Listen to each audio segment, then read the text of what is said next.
शूकर के पीछे पहुंचे नरराज थकाए हुए और मिल गए मार्ग में गानंद ब्राह्मण का वेश बनाए हुए। वो तो शूकर क्या करता है, फौज के सिपाहियों के बीच से ना निकल करके राजा हरिश्चंद्र के ही बीच का वो निकल गया। अब महाराज क्या होना चाहिए, ढूंढ दो कहाँ पर है। उसको जैसे ढूंढने की तलाश शुरू हो गई, उन्होंने एक झाड़ी में वेश बदल दिया, ब्राह्मण के वेश में आए। ब्राह्मण के वेश में देखा राजा हरिश्चंद्र ने उनको प्रणाम किया। कौन है आप? मैं सत्यवादी राजा हरिश्चंद्र हूँ। अरे महाराज, मैं बहुत दिनों से आपका नाम सुनता हुआ आ रहा हूँ, आपके ही पास आ रहा था। इसलिए सुनो महाराज, मैं बहुत गरीब ब्राह्मण हूँ, मेरे घर एक बिटिया सियानी हो गई, कुछ दान मांगने के लिए आ रहा था कि राजन दान हमें दे दो, घर में सियानी मेरी दान।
जिससे मैं अपनी बेटी के पीले हाथ कर दूं। उन्होंने कहा चलिए चलिए, मैं तुम्हें जरूर दान दूंगा।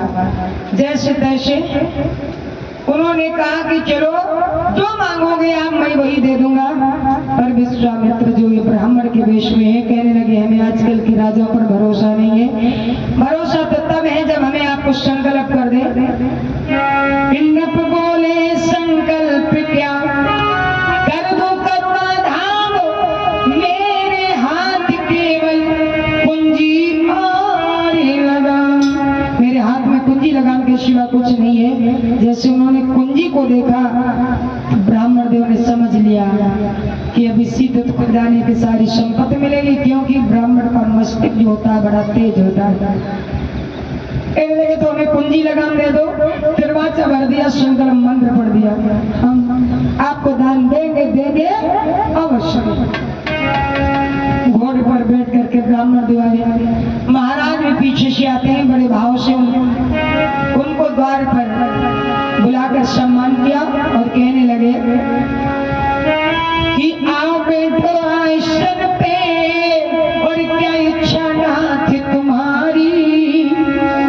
महाराज आइए, या कहो कछु दान करूं, क्या सेवा करूं तुम्हारी।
आइए आइए सुंदर आसन ग्रहण कीजिए। 56 प्रकार के व्यंग बनाए सुंदर आसन पर बिठाया और बड़े भाव से कहने लगे, ब्राह्मण देव बताइए आपको क्या चाहिए।